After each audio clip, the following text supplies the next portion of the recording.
আচ্ছা, সততা আর কৃতজ্ঞতা এই দুটোর আসল দাম কি হতে পারে? শুধু টাকা পয়সা, নাকি এর চেয়েও বড় কিছু? আজকে আমরা ঠিক এমনই একটা পুরনো কিন্তু দারুণ প্রাসঙ্গিক গল্পের গভীরে যাব। এই গল্পটা শুনলে এই প্রশ্নগুলো নিয়ে নতুন করে ভাবতে ইচ্ছে করবে। তো চলুন শুরু করা যাক। ভাবুন তো একবার, একজন মানুষের আসল চরিত্রটা ঠিক কখন বোঝা যায়? যখন তার হাতে সবকিছু থাকে তখন, নাকি যখন সে একটা কঠিন পরীক্ষার মুখোমুখি হয়? আজকের গল্পটা কিন্তু ঠিক এই প্রশ্নটারই উত্তর খুঁজে বের করার মতো একটা ব্যাপার। গল্পের শুরুটা অনেক অনেক দিন আগের, প্রাচীন আরমের কোনো এক জায়গায়। সেখানে তিনজন লোক, তাদের জীবনে আসতে চলেছে এক বিরাট পরীক্ষা। আর এই পরীক্ষাটা নিচ্ছেন স্বয়ং আল্লাহ, তার পাঠানো এক ফেরেশতার মাধ্যমে। এমন এক পরীক্ষা যা তাদের জীবনটাকেই পুরোপুরি বদলে দেবে। তো গল্পের প্রথম পর্বে আমরা দেখব এই পরীক্ষার প্রেক্ষাপটটা, মানে এই তিনজন মানুষ আসলে ঠিক কীরকম কষ্টের মধ্যে ছিলেন, আর তাদের মনের সবচেয়ে বড় ইচ্ছেটাই বা কী ছিল। দেখুন, এই তিনজনের প্রত্যেকেরই জীবনে ছিল এক গভীর যন্ত্রণা। যেমন ধরুন প্রথমজন, তার ছিল ধবল রোগ, সারা শরীর সাদা দাগে ভরা, সমাজের চোখে সে ছিল অস্পৃশ্য। দ্বিতীয়জনের মাথায় একটাও চুল ছিল না, লোকে তাকে টাকওয়ালা বলে ডাকত। আর তৃতীয়জন, সে ছিল পুরোপুরি অন্ধ। এই সুন্দর পৃথিবীর কোনো কিছুই সে কোনোদিন চোখে দেখেনি। আচ্ছা, এবার আসি গল্পের দ্বিতীয় পর্বে, আল্লাহর রহমত।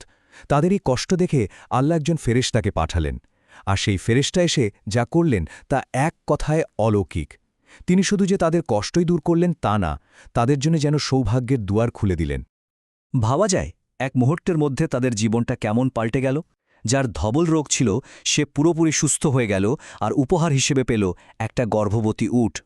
যার মাথায় চুল ছিল না, তার মাথায় সুন্দর চুল গজালো, আর সে পেল একটা গর্ভবতী গাভী। আর যে মানুষটা অন্ধ ছিল সে ফিরে পেল তার দৃষ্টিশক্তি, আর সাথে পেল একটা গর্ভবতী ছাগল। এরপর বেশিদিন সময় লাগেনি। তাদের সেই একটা উট, একটা গরু আর একটা ছাগল থেকে বংশবৃদ্ধি হতে হতে দেখতে দেখতে তাদের মাঠ, উট, গরু আর ছাগলে ভরে গেল। তিনজনই হয়ে উঠল বিশাল ধন সম্পদের মালিক। এবার গল্পের তৃতীয় পর্ব, আসল পরীক্ষাটা কিন্তু এখনও বাকি, মানে কৃতজ্ঞতার পরীক্ষা। গল্পটা যদি এখানেই শেষ হয়ে যেত তাহলে তো খুবই সাধারণ হতো, তাই না? আসল পরীক্ষাটা কিন্তু অপেক্ষা করছিল অনেক অনেক বছর পর। এবার সময় ছিল তাদের সততা আর কৃতজ্ঞতা প্রমাণের। কিন্তু আসল প্রশ্নটা হল, এই যে এত ধন সম্পদ, এই প্রতিপত্তি, এগুলো কি তাদের মানুষ হিসেবেও বদলে দিয়েছিল? তাদের কি মনে ছিল সেই পুরনো কষ্টের দিনগুলোর কথা? চলুন দেখা যাক। সেই একই ফেরেশতা আবার ফিরে এলেন, তবে এবার তিনি আর ফেরেশতার রূপে নন। এলেন এক হতদরিদ্র পথিকের ছদ্মবেশে। তিনি সবার আগে গেলেন সেই লোকটির কাছে, যার এক সময় ধবল রোগ ছিল।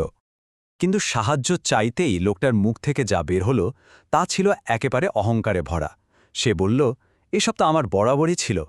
ভাবা যায়, এক মুহূর্তেই সে তার অতীতকে অস্বীকার করল, ভুলে গেল আল্লাহর সেই অশেষ রহমতের কথা। এই অকৃতজ্ঞতা আর মিথ্যার ফল কিন্তু হল ভয়াবহ। ফেরেশতা তখন তাকে বললেন, যদি তুমি মিথ্যে কথা বলে থাকো তাহলে তুমি আগে যেমন ছিলে, আল্লাহ যেন তোমাকে আবার ঠিক তেমনটাই করে দেন। এরপর ফেরেশতা গেলেন দ্বিতীয় লোকটির কাছে, মানে যার মাথায় একসময় চুল ছিল না। কিন্তু ঘটনাটা যেন হুবহু এক। সেও ঠিক একই রকম অহংকার দেখাল, একই রকম অকৃতজ্ঞতা উত্তর দিল। নিজের অতীতকে অস্বীকার করে সাহায্য করতে সরাসরি না করে দিল। আর তার ফলও হল একদম একই। ফেরেশতার কথার পর সেও তার সব সম্পদ, মাথার সুন্দর চুল সব হারিয়ে আবার আগের সেই গরিব অবস্থাতেই ফিরে গেল। এখানেই কিন্তু গল্পের মূল পার্থক্যটা স্পষ্ট হয়ে ওঠে। একদিকে ওই দুজন অকৃতজ্ঞ লোক, যারা নিজেদের অতীতকে বেমালুম ভুলে গিয়েছিল, আর অন্যদিকে আর একজন, যে তার অতীতকে মনে রেখেছিল আর আল্লাহর নামে তার সবকিছু উজাড় করে দিতেও প্রস্তুত ছিল। সবশেষে সেই পথিকবেশী ফেরেশতা পৌঁছালেন তৃতীয় লোকটির কাছে, মানে যে একসময় অন্ধ ছিল, কিন্তু তার উত্তরটা ছিল সততা আর কৃতজ্ঞতায় ভরা। সে একেবারে বিনয়ের সাথে বলল, আমি তো অন্ধই ছিলাম, আল্লাহই দয়া করে আমাকে দৃষ্টিশক্তি ফিরিয়ে দিয়েছেন। আল্লাহর কসম করে বলছি, আজকে আপনার যা খুশি আপনি নিয়ে যান, আমি কোনো আপত্তি করব না। সে শুধু আল্লাহর দানকে স্বীকারই করল না, তার সবকিছু বিলিয়ে দিতেও রাজি হয়ে গেল।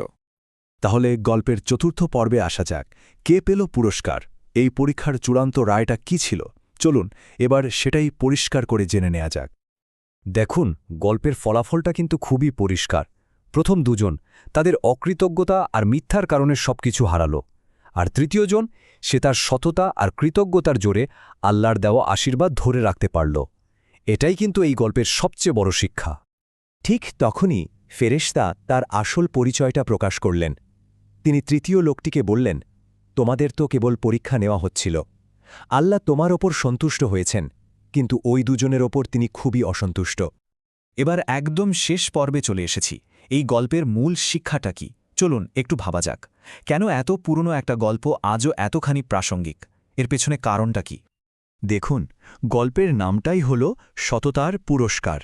কিন্তু এখানে সততা মানে কিন্তু শুধু সত্যি কথা বলা নয়, এর অর্থ আরও গভীর। এর আসল মানে হল নিজের শিকড়কে মনে রাখা, কৃতজ্ঞ থাকা আর আল্লাহর দেওয়া নেয়ামতকে বিনয়ের সাথে স্বীকার করা। আর এই গল্পটা কেন বলা হয়, এর উদ্দেশ্যটাই বা কি, সেটা কিন্তু মূল পাঠ্যই খুব সুন্দর করে বলা আছে। আর এখান থেকে আমরা বুঝতে পারি এই ধরনের নৈতিক শিক্ষা দেওয়া গল্পগুলো কতটা জরুরি।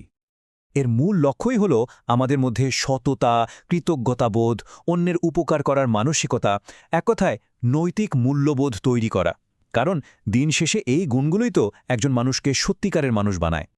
তাহলে একদম শেষে এসে প্রশ্নটা কিন্তু এটাই দাঁড়াচ্ছে, ধন সম্পদ নাকি কৃতজ্ঞতা?